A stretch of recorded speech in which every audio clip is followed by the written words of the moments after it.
Tu vas regarder ta caméra, s'il te plaît, et tu vas adresser un message à deux types de personnes qui seront deux messages qui seront finalement ton mot de fin.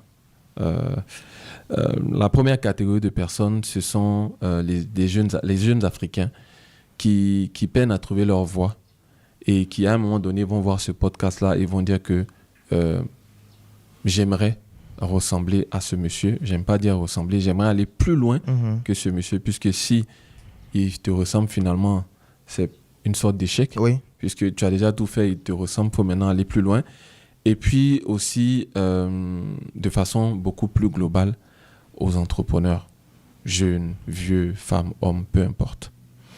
Alors, ce que je dirais déjà aux jeunes, c'est de ne pas pleurer. Peut-être je vais me répéter, mais le contexte, l'environnement, le climat des affaires, ce qui vous attend après les études et dans vos différents projets est tellement brutal, surtout si vous êtes en Afrique,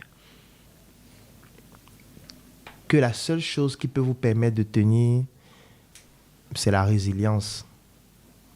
Quand je parle de résilience, ça veut dire votre capacité à résister à toute forme de choc, à toute forme d'adversité, à toute forme d'attaque. Et pour ça, vous devez vous préparer. Il n'y a aucune improvisation à faire.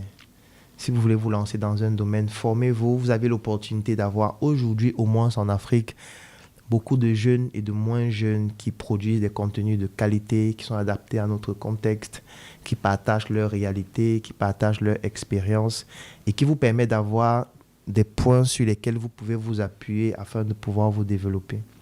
Donc, suivez-les, documentez-vous, participez à des événements, rencontrez des personnes, tissez votre réseau relationnel dès l'école. Ça veut dire, ne partez pas à l'école vous amuser. Parce que parfois, vous fuyez l'école alors que vous ne savez pas que ce sont vos camarades de classe qui pourront vous sauver la vie demain. Parce que ceux qui sont dans votre classe aujourd'hui seront demain des commandants. D'autres vont être des généraux, d'autres vont être dans l'administration, d'autres seront de grands entrepreneurs. Mais ils vous auront oublié si vous avez passé votre temps à survoler l'école. Arriver en classe, sympathiser avec les gens, changer de numéro, garder le contact. Faites-le tout le temps parce que c'est ça qui va vous sauver demain. Parce que ce qu'on ne dit pas suffisamment, c'est que si demain vous n'avez pas un contact pour ouvrir une porte, vous allez être obligé de défoncer cette porte vous-même. Et tout le monde n'a pas le courage, la ténacité et l'audace pour défoncer les portes. Donc si vous savez que vous ne savez pas défoncer les portes, trouvez le contact de quelqu'un qui a la clé pour ouvrir la porte et vous entrez. Et si vous vous rendez compte que vous préférez plutôt défoncer les portes, alors formez-vous parce que défoncer une porte, ça demande d'avoir une force physique, une force morale, une force émotionnelle, une force spirituelle. Parce que quand tu as fini de défoncer la porte, c'était la porte de quelqu'un que tu viens de casser. Tu n'as pas demandé son autorisation, donc lui, il va t'attaquer. Et si tu n'es pas préparé, ça va mal se passer. Maintenant, en ce qui concerne les entrepreneurs en Afrique, je dirais beaucoup plus de vous intéresser au marketing. Parce qu'en Afrique, le marketing est toujours marginal chez la plupart des entrepreneurs. À cause toujours des proverbes à la con et idiots du style « le bouche à oreille va faire l'affaire ». Cette histoire de bouche à oreille est en train de détruire les entrepreneurs en Afrique. Vous êtes entrepreneur, vous êtes dans un environnement africain où vous avez des Libanais, vous avez des Chinois, vous avez des Russes, vous avez des Turcs, vous avez des Français, vous avez des Américains. Et dans cette concurrence brutale, en plus de vos compatriotes, vous vous dites que c'est le bouche à oreille qui va faire l'affaire. J'entends même parfois des personnes dire « Vraiment, Claudel raconte des bêtises, c'est un bavard, il organise des conférences tout le temps, alors que les Chinois ne font pas de conférences, ils gagnent des milliards. » Quand j'écoute ce genre de discours, si je dis idiot, ce serait un euphémisme. Parce que ces personnes ne savent pas que les Chinois qui sont en Afrique sont envoyés par l'État chinois. Les entreprises chinoises qui sont en Afrique sont des entreprises étatiques pour la plupart. Peut-être pour ceux qui ne comprennent pas bien ce que j'explique, ça veut dire que c'est comme si la Côte d'Ivoire, chapeautée par son président, décide de créer une entreprise qui est financée par les fonds publics et décide de prendre certains Ivoiriens qui ont ces fonds publics-là et les envoie au Tchad pour aller créer cette entreprise au Tchad. Ça devient donc une entreprise étatique ivoirienne au Tchad. Ça veut dire que même si leur entreprise là-bas n'est pas rentable, ils auront toujours l'argent qui vient de la Côte d'Ivoire pour financer ça. Alors que toi, ton business, tu finances avec ta maigre épargne de 2 millions. Et ce sera lui ton concurrent. Lui, pourquoi il va faire les conférences? C'est pas pour ça qu'il est venu au pays. Il est venu pour une mission. Il rencontre chaque soir, chaque mois, chaque trimestre, chaque année, il reçoit un financement pour faire son projet. Et ils sont ensemble, ils sont financés par une grosse communauté qui les soutienne. Pourquoi il va faire les conférences? Conférences pour que toi tu viennes et ils te partagent leur stratégie. Ils partagent leur stratégie entre eux. Ils n'ont plus besoin de ça. Ils ont déjà un réseau entre eux. Ils se partagent les contacts. Ils ne mangent que dans leur restaurant. Ils ne mangent que dans leur business. Ils n'achètent que leurs produits. Ils ne vivent que dans leur propre maison. Donc, ils font déjà ce que nous, on vous suggère de faire lors de nos conférences. La conférence, ce n'est pas parce que quand vous venez, Claudel vous donne le savoir qui va vous rendre riche. Non. C'est pour que quand vous veniez, vous puissiez rencontrer Joël. Et qu'avec Joël, vous puissiez vous changer de contact. Moi, j'ai rencontré Joël à la conférence hier.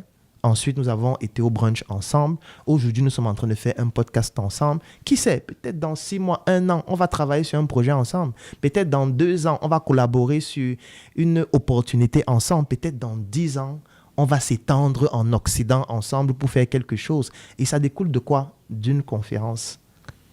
Pourquoi le Chinois va faire ça? Il n'en a pas besoin. Pourquoi le Libanais va faire ça? Pour former les Africains qu'ils veulent détruire sur le game. Donc, à un moment donné, il faudrait que nous, on fasse du marketing de notre talent.